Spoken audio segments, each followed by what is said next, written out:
Senhoras e senhores, sejam bem-vindos a mais um episódio da H Plus News, nesse formato Pocket.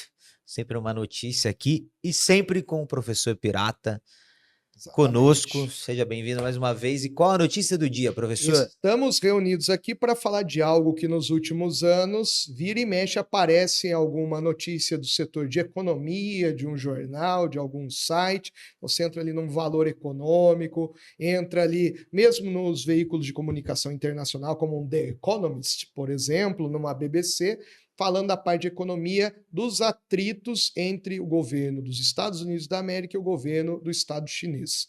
É a chamada guerra comercial. Opa, Guerra comercial.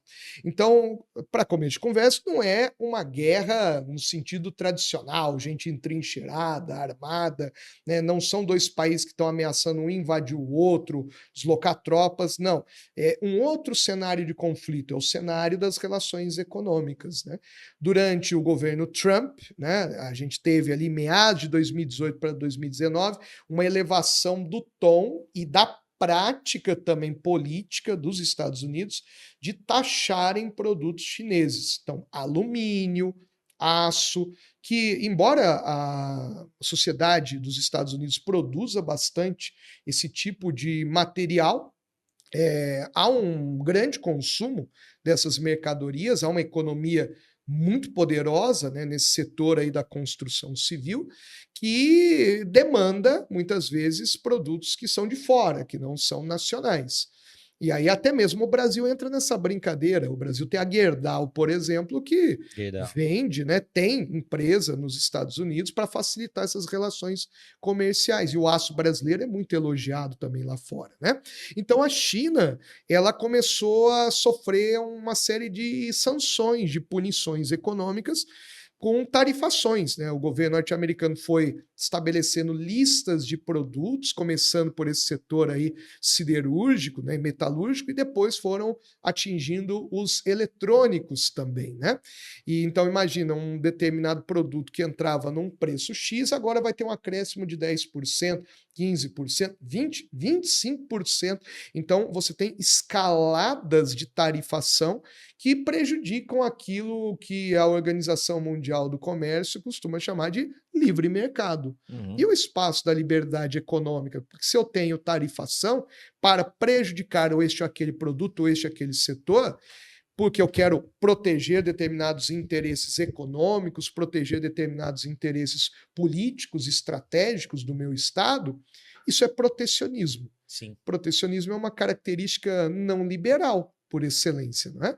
Porque a ideia de livre mercado é que vençam melhor, que todos tenham oportunidade de produzir, circular suas mercadorias e que o público consumidor decida o que quer ou não quer consumir, né? Isso até ajudaria na regulação dos preços e na qualificação dos produtos, de maior qualidade a menor qualidade.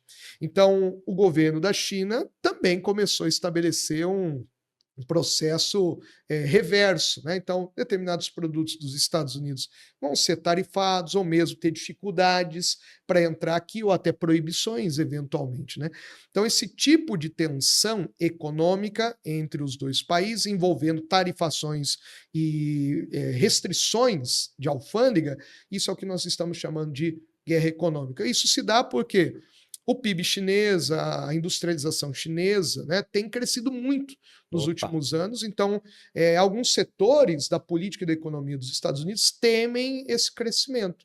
Então, talvez ali você criar esse tipo de restrição aumente as condições de competitividade e sobrevivência de setores econômicos estratégicos nos Estados Unidos, que são setores que também financiam campanhas políticas e partidos como democrata e republicano. Também não podemos esquecer que essa é uma situação delicada, porque muitas dessas empresas, elas têm negócios, investimentos e produção em países como a China, Sim. porque é atraente, né? Na divisão internacional do trabalho, a chamada DIT ou DIT, né? Divisão Internacional do Trabalho, ficou muito conveniente, ainda mais na globalização, você distribuir setores produtivos pelo mundo. Então, vou montar um automóvel, mas o painel é feito na China, né? Fica mais barato montar na China, trazer isso Exato. via navio do que montar É aqui. mais barato na China e vende no mercado que tem um poder aquisitivo maior em dólar nos Estados Unidos.